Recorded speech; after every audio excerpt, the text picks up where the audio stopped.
술을 아주 잘 먹는 언니를 둔 동생이 있었답니다. 어느 날 이 언니가 고주망태가 되어 들어왔습니다. 그런데 한밤중에 자고 있는 동생을 급하게 깨우더랍니다. 야, 일어나봐. 내가 술 먹고 오다가 위층 집 앞에다가 토하고 온 것 같아. 가서 치우고 오자 라고 했습니다.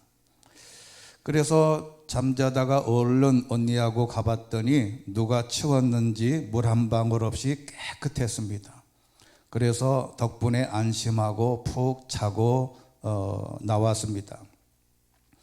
그 다음날 언니가 외출하기 위해서 밖으로 나갔다가 일을 마치고 귀가 중에 1층에서 자기 집 엘리베이터 버튼을 눌렀는데 지하에서 어떤 사람이 올라오더랍니다.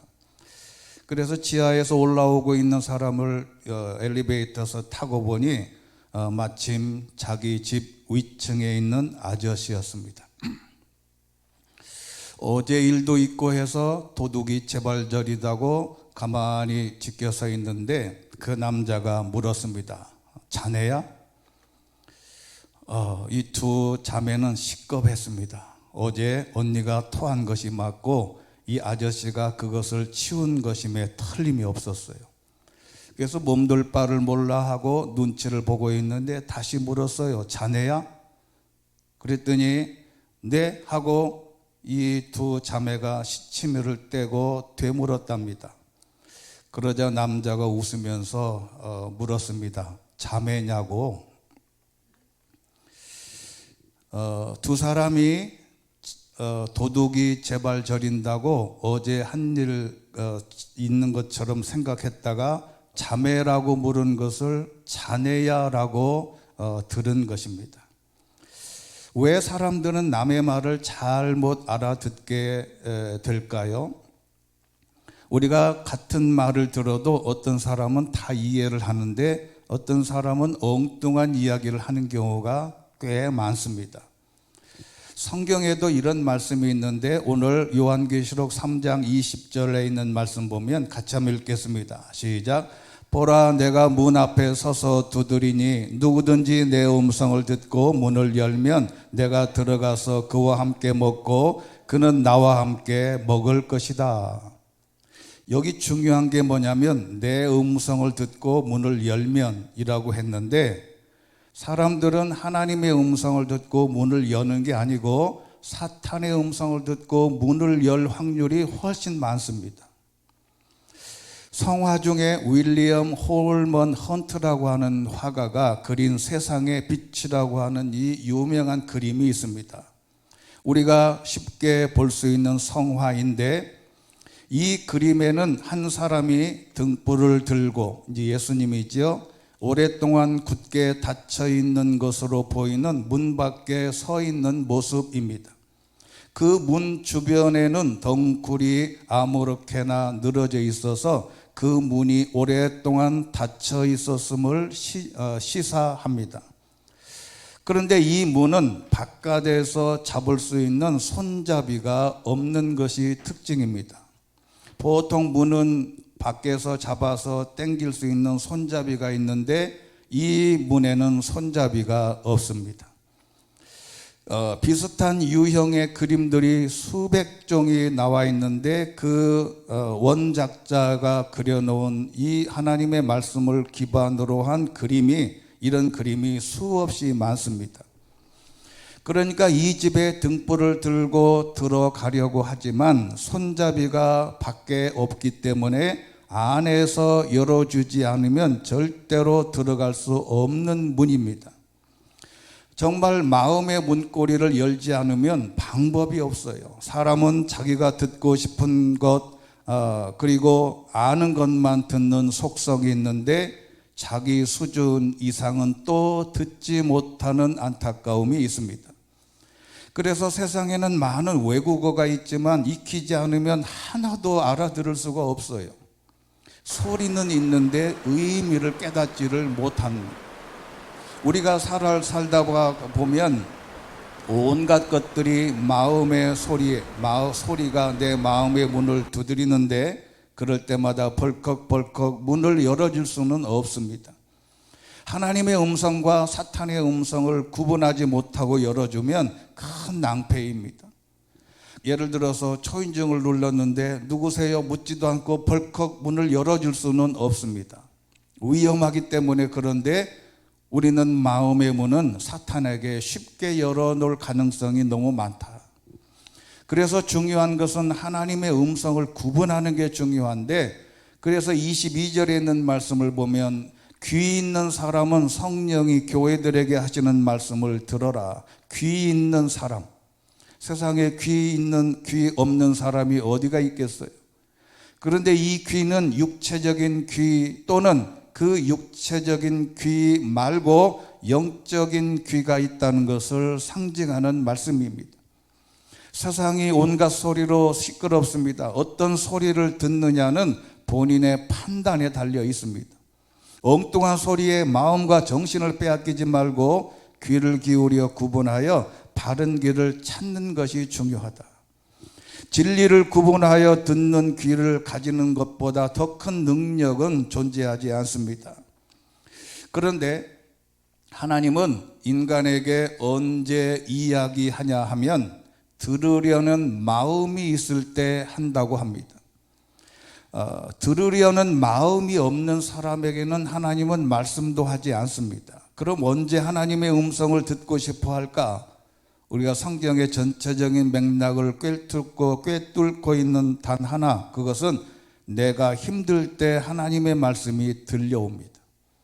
어려울 때 하나님의 음성을 듣고 싶어하고 들려옵니다. 내가 평안하고 잘되고 문제가 없을 때는 어떤 하나님의 음성이 들려와도 마음의 문을 열지를 않습니다. 그 힘들 때를 성경에서 예수님이 말씀하시기를 마음이 가난하다라고 표현을 했습니다.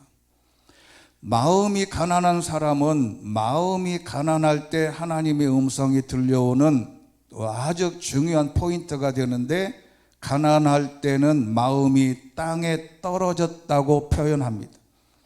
즉 가장 힘들 때 하나님의 음성이 제일 잘 들린다는 겁니다. 신앙인들은 사실은 하나님의 음성을 듣고 그 음성에 따라 사는 사람들인데, 그 음성을 외면하면 세상 사람들과 큰 차이가 없습니다. 그래서 누가복음 12장 36절에 보면 예수님이 이런 비유를 말씀하셨어요. 같이 한번 읽겠습니다. 시작. 마치 주인이 결혼잔치에서 돌아와 문을 두드릴 때 곧 열어주려고 대기하고 있는 사람들과 같이 되라. 할렐루야. 누군가가 잔치에 들어와서 문을 똑똑똑 두드리면 바로 열어주려고 문고리를 잡고 대기하고 있는 사람들과 같이 되라. 그래서 요한계시록 2장 7절에는 귀 있는 사람은 성령이 교회들에게 하시는 말씀을 들어라. 이기는 사람에게는 내가 하나님의 낙원에 있는 생명나무 열매를 먹게 할 것이다. 귀 있는 사람은 하시는 말씀을 들으면 생명나무의 열매를 먹게 되는 축복이 준비되어 있다는 것입니다. 그렇다면 일단 하나님의 음성을 들어야 하지 않겠냐? 하나님의 음성도 있고 사탄의 음성도 있고 다 있는데 어떻게 하면 하나님의 음성을 들을 수 있을까? 성경을 통해서 우리가 10가지에 관계된 말씀을 함께 묵상하겠습니다. 첫 번째는 하나님의 음성을 들으려면 하나님의 말씀으로 시간을 보내라. 말씀과 시간을 소비해라. 즉 성경을 읽을 때 하나님의 음성이 들려올 확률이 아주 높습니다. 하나님은 당신의 모든 음성을 성경에 담아 놓았습니다. 성경은요, 하나님의 음성이 들려오는 전화기와 같습니다. 우리가 요즘에 우리 모든 폰에 깔려있는 카톡을 보면요, 카톡으로 하지 않습니까? 상대방하고 대화를 하는데, 그러면 나는 핸드폰을 보고 카톡을 하지만 그 상대방은 누구라고 생각을 해요? 내가 알고 있는 그 사람이 지금 요 앞에 있다고 생각하고 대화를 하는 겁니다. 하나님의 말씀은 바로 그것과 똑같습니다. 하나님의 말씀은 전화기의 카톡과 똑같아요. 그래서 내가 하나님의 말씀을 읽으면 하나님이 바로 이 말씀으로 직접 나에게 계속 말씀하는 것으로 인식하면 됩니다. 그래서 누구의 음성, 무슨 뉴스, 어떤 방송들 보느냐에 따라서 그 사람의 정치적인 성향도 볼 수 있어요. 나는 무슨 방송을 봐. 그러면 그 사람의 정치적인 성향이 금방 드러납니다. 왜냐하면 그 사람이 좋아하는 그 뉴스를 보기 때문에 그렇습니다. 책도 마찬가지입니다. 어느 책을 보느냐에 따라 그 사람의 성향이 정해집니다. 제가 어느 방송에서 보니까 삼성을 창업했던 이병철 회장이 자신의 아들에게 죽으면서 단 한 권의 책을 추천했다고 합니다. 그래서 저도 한번 읽어볼까 하고 추천한 내용 책을 봤더니 그게 노너입니다. 그래서 제가 웃었어요. 여러분, 그런 책을 읽으면 그 방향으로 가는데, 이게 그래서 믿음도 들음에서 난다고 했습니다. 내가 듣고 판단한다고 하지만 들으면 일단 동화됩니다. 이단과 신천지 듣고 판단해 본다고 자만하다가 실수한 적이 많습니다. 내가 적어도 교회 직분자인데 신천지 이단 나랑 한번 붙어보지 뭐. 그랬다가 대화했다가 그대로 넘어가는 예가 부지기수입니다. 자만하면 안 됩니다. 나는 듣고 판단한다? 아니에요. 들으면 움직이는 게 사람의 속성입니다. 문제는 귀를 막고 하나님의 말씀에만 귀를 열어 놓아야 되는데, 하나님의 말씀을 읽을 때 하나님이 지금 나에게 카톡한다고 생각을 하고 그 말씀을 계속 읽어가면 거기에서 하나님의 음성이 들려올 수 있습니다. 그리고 두 번째는요, 경건한 사람들과 함께 시간을 보내야 합니다. 경건한 사람들이 주변에 많이 있으면 하나님의 음성에 가까이 있게 됩니다. 그러니까 경건하고 신앙이 좋은 사람들이 주변에 있으면 무슨 말을 하든 신앙적인 도움이 되는 말들을 하지 악한 말이나 다른 말을 하지 않습니다. 서양 속담에 유명한 속담이 있죠. 같은 깃털을 가진 새들은 같이 모인다. 우리나라 말에 유유상종, 가재는 개편, 초록은 동색, 과부사장은 호라비가 한다. 사람은 그가 사귀는 친구를 보면 알 수 있습니다. 모두 끼리끼리 모여요. 해서 누구와 어울리느냐가 중요합니다. 저도 부교육자 생활을 10년 가까이 했는데 그 큰 교회들도 가만히 보면 사람들이 수천 수만이 돼도 모이는 사람들을 딱 보면 희한하게 그렇게 모일 수밖에 없어요. 어떻게 저렇게 모일 수 있을까?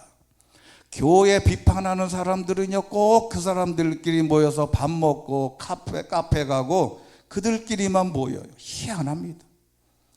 어떻게 그렇게 구별해서 모아놓아도 그렇게 모아놓을 수가 없어요. 그 사람들은 그렇게 모입니다. 그래서 신앙은 신앙이 좋은 사람, 믿음이 좋은 사람과 어울리면 바로 그렇게 어울리게 돼요. 제가 부목사 생활하면서 경험한 게, 새벽기도 잘하는 구역장을 만나면요, 그 구역에 속해 있자마자 새벽기도로 희한해요. 희한해요. 누구하고 어울리느냐에 따라서 바로 그 사람과 같이 신앙생활을 시작을 합니다. 술자리를 좋아하는 사람들은 술꾼들이 같이 모여요. 술 잘 먹는 사람은 전화만 하면 한잔하자 그러면 자다가도 벌떡 일어나서 쫓아나가요. 마약이든 춤이든 모든 죄는 공범이 많습니다. 혼자 즐기는 게 아니에요. 그리고 요즘 가장 중요한 뉴스, 즉 유튜브 같은 모든 것도 마찬가지입니다. 한국 2025년 한국교회 트렌드 10이라고 하는 이것을 기독교 유명한 단체에서 발표를 했습니다. 그 1등이 첫 번째가 뭐냐면 유반젤리즘이에요. 유반젤리즘. 이게 무슨 얘기냐면 유튜브하고 에반젤리즘이라고 하는 선교라고 하는 단어와 유튜브를 더해 놓은 단어인데, 그래서 유튜브의 유, 그 다음에 에반젤리즘의 반젤리즘을 더해서 유반젤리즘. 이게 무슨 뜻이냐면 유튜브로 원하는 기독교 콘텐츠를 시청해서 신앙에 도움을 받는 현상입니다. 그런데 대부분의 사람들이 이 신앙적인 유튜브를 많이 보지 않는 것 같습니다. 설교 정도는 보고, 그리고 유튜브에 올라와 있는 성지순례 장면, 고급 콘텐츠들이 엄청 올라와 있어요. 근데 그런 거를 많이 안 보는 것 같습니다.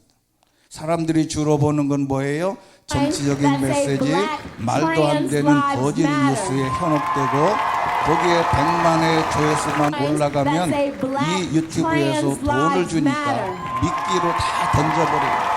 예를 들어서 멀쩡하게 살아있는 사람은 죽었다 그러면 진짠가 하고 눌러봐. 다 돈입니다.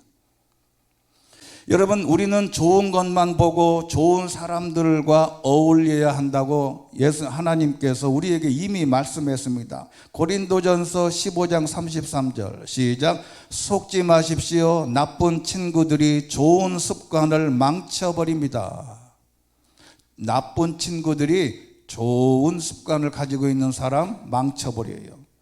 잠언 13장 20절에는 더 기가 막힌 말씀이 있지요. 시작.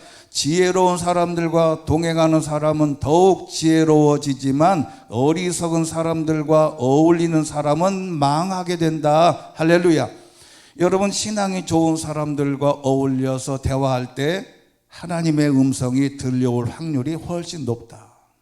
그 다음에 세 번째는 하나님과 함께 고요한 시간을 가져라. 세상은 너무 바쁘고 혼란스러워요. 세상은 한마디로 요즘을 딱 정의하면, 제가 정의하면 딱 하나입니다. 그거는 혼자 있는 시간이 거의 없어요. 하여튼 핸드폰이든지 유튜브든지 TV든지 누군가를 만나야 내 마음이 안정되고 마음이 이렇게 정리가 되는 것 같아요. 그런데 우리 예수님은 혼자만의 시간을 많이 가지신 분입니다. 마가복음 1장 35절에 있는 말씀을 보면 이런 말씀이 있죠. 매우 이른 새벽 아직 어둑어둑할 때 예수께서 일어나 외딴 곳으로 가셔서 기도하셨습니다. 예수님이 엄청 바쁘신 분이에요. 모든 인류의 역사의 공생애를 3년 만에 마치려면 먹을 겨를도 잠잘 곳도 잠잘 시간도 없는 예수님이 새벽 아침에 일찍이 외딴 곳으로, 한적한 곳으로 가셔서 기도했다. 예수님이 무엇을 기도하셨을까요? 이 예수님이 무엇을 기도하셨을까라는 제목으로 언젠가 제가 말씀을 준비하겠습니다. 예수님은 마가복음 1장 45절에 사람들은 나가서 이 일을 마구 널리 뻗뜨렸습니다. 그 결과 예수께서는 더 이상 그 마을 안으로 들어가지 못하고 마을 밖 외딴 곳에 머물러 계셨습니다. 누가복음 5장 16절에도 있습니다. 시작. 하지만 예수께서는 외딴 곳으로 물러가 기도하셨습니다. 아멘. 아무것도 하지 않은, 특별히 내가 고요한 기도라는 개념이 아니라 고요한 시간, 혼자만의 시간을 갖는 것을 말합니다. 대중 속에서 부대끼며 사는 곳에서 떠나서 고요하게 아무도 없이 폰을 끄고 유튜브도 보지 말고 조용히 아무것도 하지 않고 1시간만 있어도 굉장한 마음의 평안과 기쁨이 온다는 것을 경험해 보시게 되기를 추천드립니다. 혼자서 조용한 시간을 많이 가질수록 현명해지고 우리의 영성이 회복되고 그리고 하나님의 말씀이 들려올 확률이 높습니다. 그리고 네 번째는 당신의 마음과 영혼에 영양가가 없는 것, 영향을 주지 않는 것을 거부하라. 영적인 것의 가치와 영양가가 없는 것에는 손절하라는 것입니다. 죄를 짓도록 유혹하는 모든 것들을 거부해야 합니다. 아담과 하와가 먹지 말라는 선악과를 먹으라는 뱀, 사탄의 유혹을 거절해야 하는데 바로 문을 열어줘서 인류가 타락을 하게 된 것입니다. 육체도 상한 음식을 먹으면 탈이 납니다. 우리의 영도 마찬가지입니다. 오염된 사상, 오염된 이념을 받아들이면 모두가 생각도 오염이 됩니다. 그래서 성경에 이런 말씀이 있어요. 빌립보서 4장 7절 말씀에 아주 유명한 말씀이죠. 같이 한번 읽겠습니다. 시작. 그리하면 모든 생각을 뛰어넘는 하나님의 평강이 그리스도 예수 안에서 여러분의 마음과 생각을 지켜주실 것입니다. 그리스도 하나님의 평강이 우리의 마음, 두 번째 생각을 지켜줘야 된다는. 여러분, 여기 마음이라고 하는 것은 카르디아라고 하는 헬라어인데 중심부, 영적 생명의 중심 자리가 마음이라고 표현을 했어요. 이 중심부, 영적인 생명의 중심 자리, 이 마음을 지켜야 된다. 생각은 생각하는 것, 생각이나 의도를 말하는데 여기 중요한 것은 지키다라고 하는 단어입니다. 여기 지키다라고 하는 것은 파수병으로서 보초를 서다, 특별히 정문수비대라는 뜻입니다. 정문수비대. 이 파수꾼이 정문을 수비하는 파수꾼이라는 말이에요. 사이드문이나 새끼를 파수하는 게 아니고 정문을 파수하는 이거를 지키다라고 합니다. 여기 은유적으로는 달성하기 위해 유지하도록 감시하고 보호함으로 지키는 것인데 하나님의 평강으로 우리의 생각과 마음을 이렇게 굳건하게 지켜야 됩니다. 그러면 지키면 이 지키는 가운데 하나님의 음성이 들려올 가능성이 훨씬 높다. 다섯 번째는 선하고 칭찬할 만한 것으로 채워야 한다. 칭찬할 만한 것, 특별히 선한 일에 최선을 다해야 합니다. 여러분, 성경 에베소서 2장 10절에 있는 말씀을 보면 사도 바울이 에베소 교인들에게 이렇게 말씀하신 적이 있어요. 같이 한번 읽겠습니다. 시작. 우리는 하나님께서 미리 예비하신 선한 일들을 위해 그리스도 예수 안에서 창조된 하나님의 피조물입니다. 하나님께서는 우리가 선한 일들을 행하며 살기를 원하십니다. 아멘. 하나님이 우리가 피조물인데 왜 하나님이 우리를 만드셨냐? 선한 일을 하기 위하고 선한 일들을 행하며 살게 하기를 원하신다는. 베드로전서 2장 20절에도 이런 말씀이 있습니다. 중간에 보면 여러분을 악을 행하는 사람들이라고 비방하다가 여러분의 선한 일들을 보고 하나님께서 돌아보시는 날에 하나님께 영광을 돌리게 될 것이다. 세상 사람들이 저 사람은 왜 이래 그러다가 어느 날 갑자기 저 사람이 착한 일을 한단 말이에요. 그럼 그걸 보고 이제 하나님께 영광을 돌리게 되는 찬스가 된다. 여러분, 이렇게 선한 일들을 잘 감당하다 보면 하나님의 음성을 구분할 수 있는 방법이 생긴다. 누가복음 6장 37절에 있는 말씀, 남을 판단하지 마라. 그러면 너희도 판단받지 않을 거다. 남을 정죄하지도 마라. 그러면 너희도 정죄받지 않을 것이다. 용서해라. 그러면 너희도 용서받을 거다.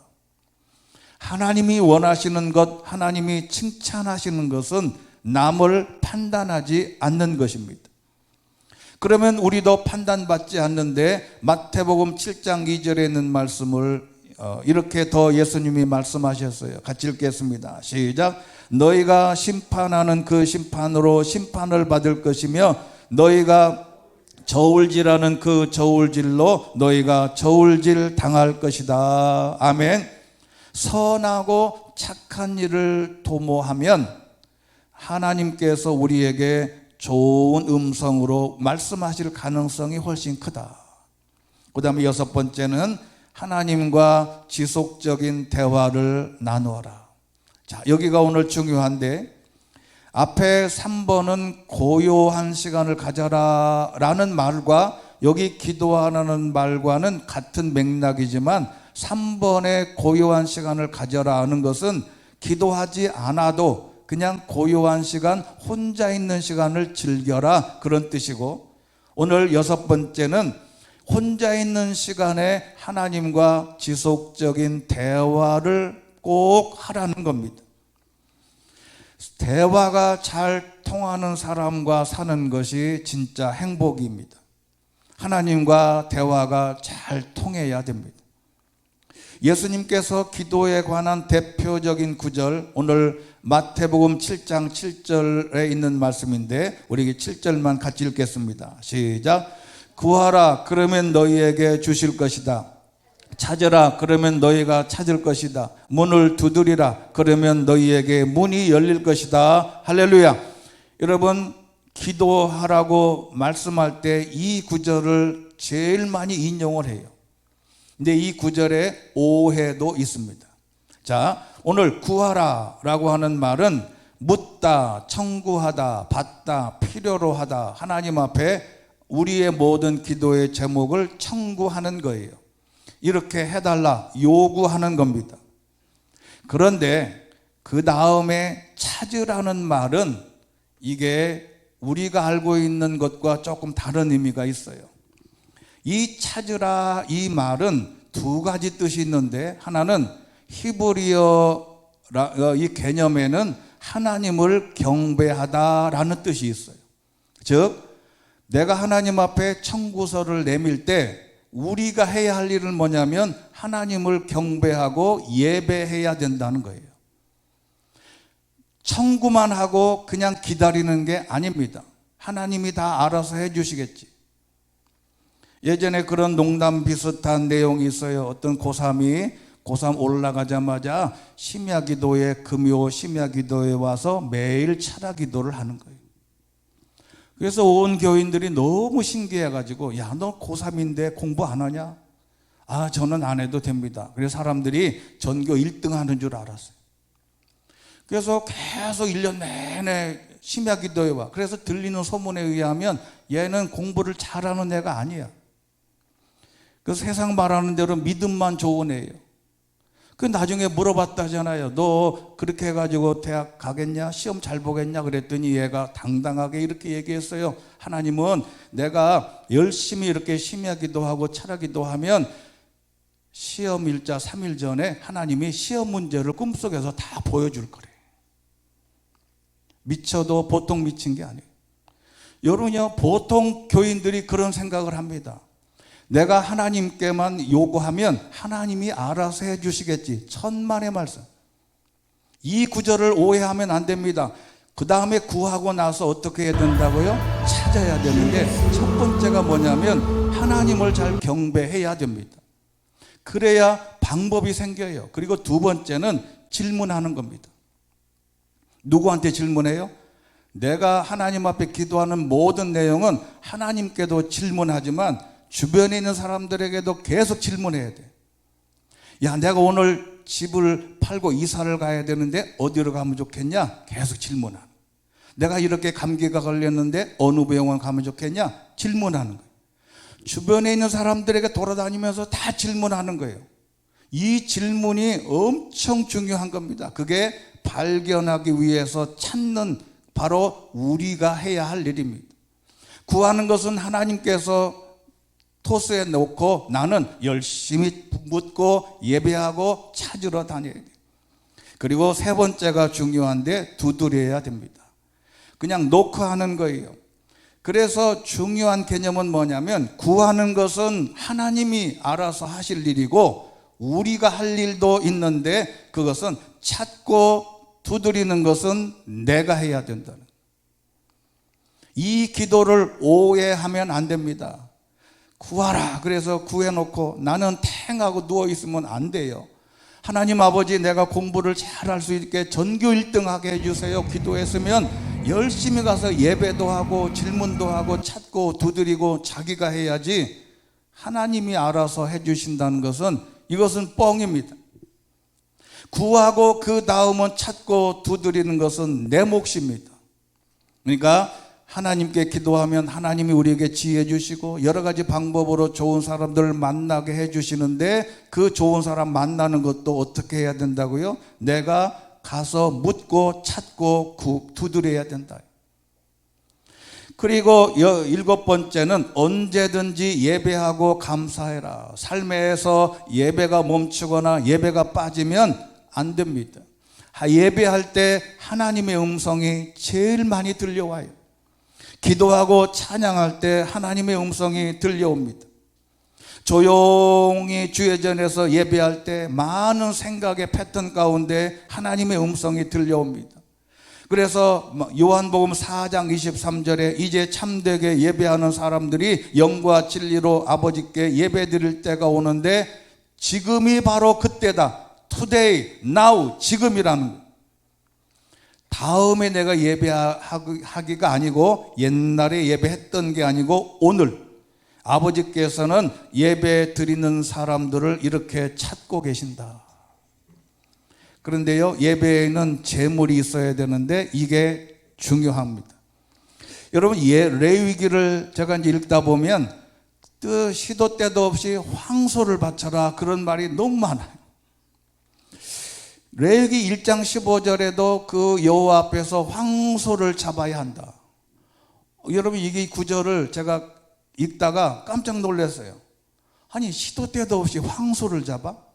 여러분, 요즘에 시세로 황소 한 마리가 얼마인 줄 아세요?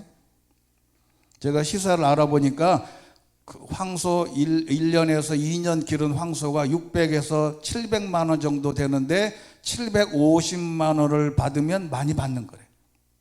그래서 그 중간으로 700만 원을 정해봐요. 그러면 하나님의 앞에 제사 지낼 때 700만 원짜리 소를 끌고 와야 된다니까.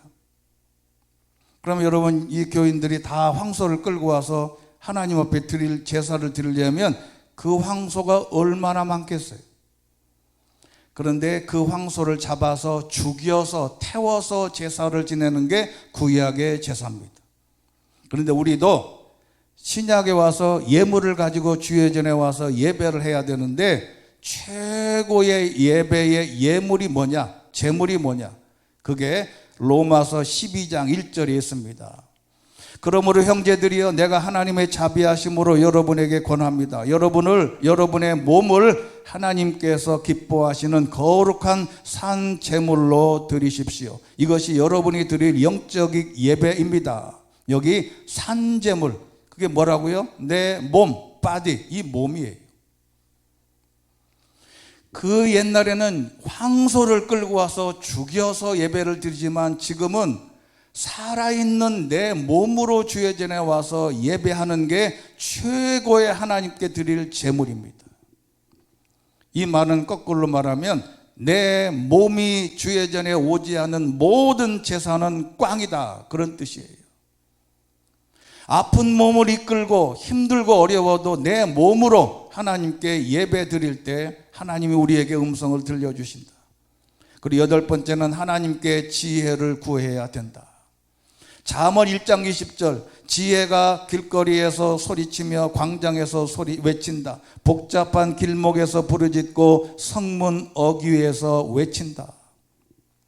지혜는 곳곳에서 우리에게 소리칩니다. 가장 중요한 잠언 1장 7절 말씀 시작. 여호와를 두려워하며 섬기는 것이 지식의 시작인데 어리석은 사람들은 지혜와 교훈을 가볍게 여긴다. 잠언 2장 6절 말씀, 여호와께서 지혜를 주시며 여호와의 입에서 지식과 깨달음이 나오기 때문이다. 이사야 55장 9절 말씀, 하늘이 땅보다 높은 것처럼 내 길은 너희 길보다 높고 내 생각은 너희의 생각보다 높다. 그러니 하나님 앞에 지혜를 달라고 기도해야 됩니다. 내가 창업을 하든 개업을 하든 프로젝트를 맡아서 진행하든 모든 것 앞에 놓고 하나님 앞에 기도하면 하나님이 지혜를 주신다는 겁니다. 그리고 9번째는 누군가에게 기도 요청을 해라. 중요한 내용입니다. 누군가에게 기도 요청을 해라. 그게 목회자든 친구든 직접 톡으로 하든 기도 요청을 하는 게 굉장히 중요해요. 예수님은 우리의 영원한 중보자이셨습니다. 그분은 하나님 오른편에 계시며 우리를 위해 지금도 중보 기도하십니다. 성령님도 우리를 위해 중보하십니다. 성령께서 친히 말로 할 수 없는 탄식으로 우리를 위해 간구하십니다. 더더군다나 디모데전서 2장 1절 말씀 시작. 그러므로 무엇보다 내가 권하는 것은 모든 사람을 위해 간구와 기도와 중보의 기도와 감사를 하라는 것이다. 할렐루야. 중보의 기도 두 가지입니다. 하나는 누군가를 위해서 내가 중보 기도하는 게 중요하고, 두 번째는 그 중보 기도할 수 있도록 누군가에게 요청을 해라. 이게 정말 중요합니다. 내가 기도 제목을 얘기할 때 악한 것을 기도하지 않습니다. 예를 들어 도둑놈이 와가지고 내가 내일 저 아파트를 한번 털 텐데 그 주인이 털 동안에 열심히 잘 자서 내가 이 아파트를 잘 털 수 있도록 기도해줘, 이런 거는 없어요. 기도의 제목을 말할 때는 보통 뭐예요? 선하고 착하고 좋은 일들입니다. 그러니 기도의 제목을 말할 때는 부끄러워할 필요가 없어요. 누구에게 기도를 부탁하는 게 중요하다. 마지막 10번째, 하나님이 당신을 어디서 만나셨는지 생각해보라. 이 제목을 가지고 10시간을 설교해도 되는데 오늘은 간단하게 말씀드리면, 하나님이 당신을 어디서 만나셨는지 한 번쯤은 생각을 해라. 여러분, 모세는 호렙산에서 하나님을 만났어요. 출애굽기 3장 5절에 더 이상 가까이 오지 마라. 내가 서 있는 곳은 거룩한 땅이니 내 발에서 신발을 벗어라. 여러분, 아브라함은 하나님을 마므레의 큰 나무 근처에서 하나님이 아브라함을 만나셨어요. 내년 이맘때 너가 아들을 낳을 거다. 야곱은 하나님께서 야곱이 외삼촌 댁으로 도망갈 때 바로 그곳에서 베델에서 천사가 사다리를 타고 오르락내리락 하는 장면을 보고 거기서 고백을 했습니다. 하나님을 거기서 만난 거예요.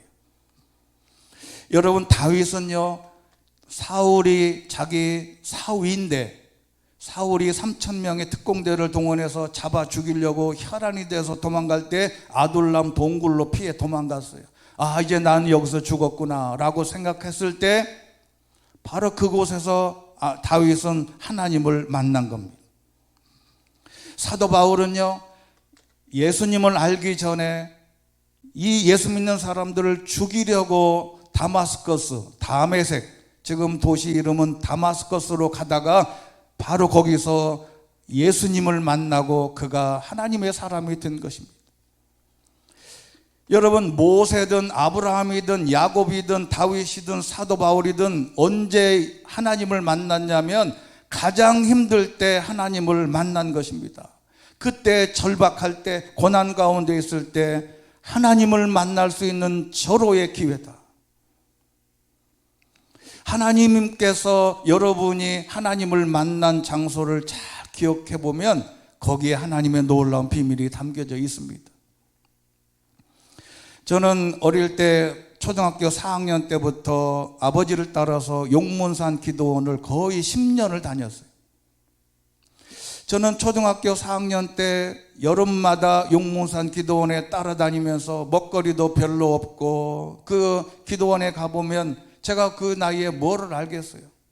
거기 가면 문둥병 환자들이 널려 있고 박수를 100명이 쳐도 한 사람 정도밖에 소리가 안 나는 모든 손들이 다 뭉그러지고 비가 와도 빗물이 눈앞으로 다 들어가는 사람들이 모여있는 그곳에서 뭐를 보겠어요.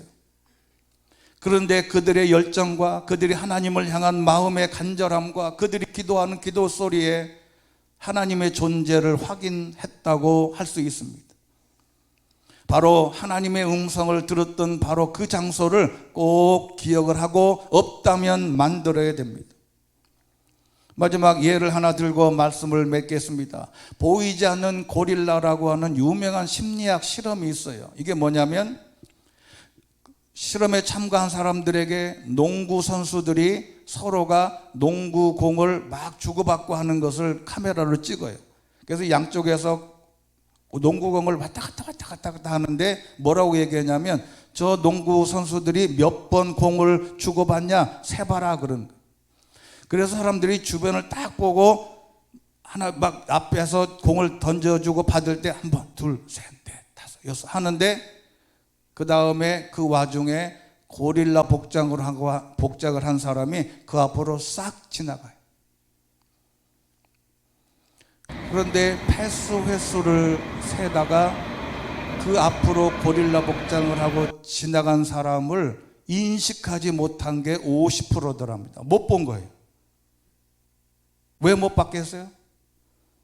숫자 세다가 놓친 거죠. 여러분, 내가 지금 무엇을 생각하고 있느냐에 따라서 들리는 것도 다릅니다. 똑같은 말을 하는데도 달라요. 앞에 말씀드렸지요. 선택적 지각이라고 하는 건데 이걸 보고 앞에 말씀드린 대로 자매야? 라고 물었는데 듣는 걸 뭐라고 들어요? 자네인가? 라고 듣는 거지. 중요한 건 뭐예요? 성경의 말씀대로 귀 있는 사람은 성령이 교회들에게 하시는 말씀을 들어라. 요한계시록에는 이 말씀이 7번 등장합니다. 말세에는 성령이 하시는 말씀이 곳곳에서 들려오지만 듣지 못할 수도 있다는 겁니다. 성령의 소리 한 가지만 들려오면야 얼마나 좋겠어요. 사탄의 소리도 세상의 소리도 듣지 말아야 할 소음까지 섞여 들어올 때 우리는 하나님의 음성을 제대로 듣고 그 말씀에 순종하는 것이 우리의 삶의 하나님의 축복의 시작인 줄로 믿습니다. 우리도 힘들고 어려울 때 신앙생활하면서 하나님의 음성을 듣고 실천하는 우리 놀라운 우리 은평온누리교회 성도들 되시기를 주의 이름으로 축원합니다. 은혜가 풍성하신 하나님 아버지, 세상의 온갖 소리들, 온갖 음성들이 들려오지만 그 음성들이 사탄의 음성일 경우가 많습니다. 우리가 하나님께 기도하고 성령의 음성, 하나님의 음성, 예수님의 음성을 잘 구분하여 사탄의 음성에는 우리의 마음의 문을 열지 않고 성령의 음성에 마음의 문을 열고 하나님의 음성을 따라 믿음의 길에 굳게 설 수 있는 저희들 되게 하여 주시옵소서. 예수 그리스도 이름으로 기도드리옵나이다. 아멘.